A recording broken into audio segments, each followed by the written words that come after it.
YouTubers. So today we're going to work on making a grape jam.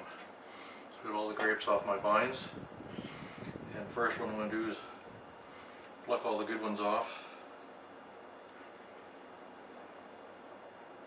Doesn't matter if they're a bit crappy like that. Some of these have been in my fridge too long and they almost look like a raisin. I've been throwing them out because I got a ton of grapes here anyways. So I'm going to do this, put them all in this strainer bowl I have, and I'm going to give them a little rinse under the sink to get most of the grit and grime off of them before I go to the next stage.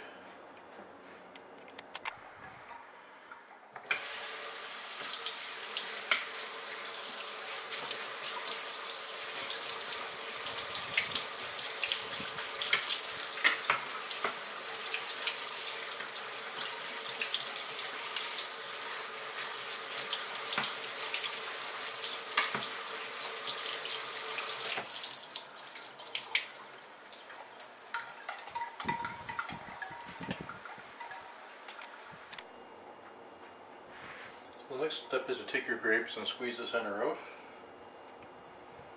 There, keep the skin, you're going to need it.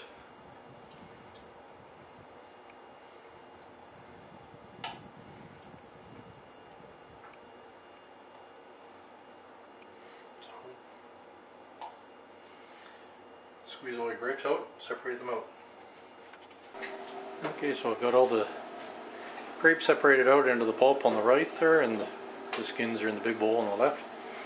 And the next thing we're going to do is take all that pulp, put them in this pot, and get them cooking. Okay, so we got our grapes boiling here, the pulp, and I've just turned it down to simmer. We're going to let that simmer for 10 minutes. So next what you want to do is take the pulp out and put it through some sort of sieve, so you can get rid of all the seeds out of this. So I'm just pushing it through a screen here. We'll see how this works. Ideally, if you had a colander that the seeds couldn't go through, that would be the best. And I might try that. I have a colander here. The last time we just pushed it through one of these, and it seemed to work alright. So we'll get to that next.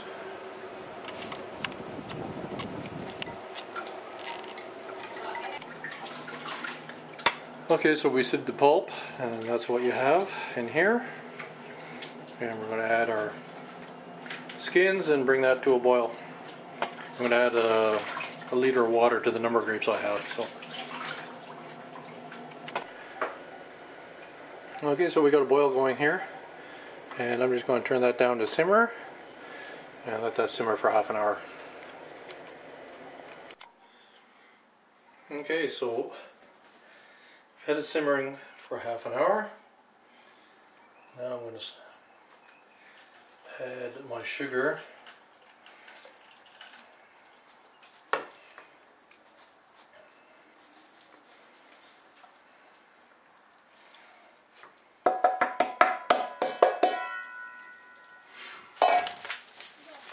Plus another 2 kilograms. I got to put in 3 kilograms of sugar for my load here.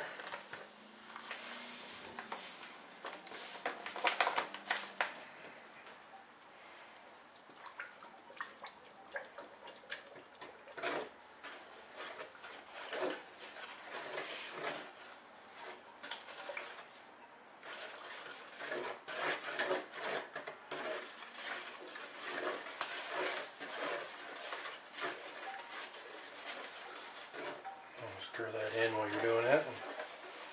Make sure it dissolves nicely.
I'm going to turn the heat back up and get that thing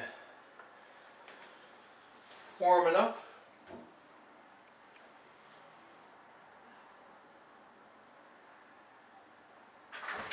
So we're going to let that get going for about 30 minutes for that to thicken up. Then we'll do a plate test I'll show you later to see whether the jam's thick enough or not. So I've got it boiling here now. It took about 20 minutes to get it up to temperature to start actually boiling. Make sure you keep stirring it as it's going, even as it's simmering. And I just sort of give it a bit of a swirl in that. And sometimes you'll see some seeds come up and you can pull them out. I pulled out about 5 or 6 seeds. So just the less crunchies in there the better. Okay, I'm ready to do my test to see whether or not it's ready. And I put this plate in the freezer, and now all I'm going to do is I'm just going to run my finger in here, see if it wrinkles up, which it's doing. I don't know if you can see that or not. So let's get them out of the freezer, put a little spot of jam on it, left it for a minute, and as long as it wrinkles up when you push it, which is what it's doing, it's ready to can. The next step is going to be to take that out of there, put it in some mason jars, and then boil the mason jars in some boiling water for a while. So that's the jam in the mason jars. I filled those up to about 1/4 inch to the top. These are all sanitized in the dishwasher. Same with the lids. The center lid here, the gasket, I put in just a boiling pot of water for 5 minutes or so, just to clean them up and sterilize them.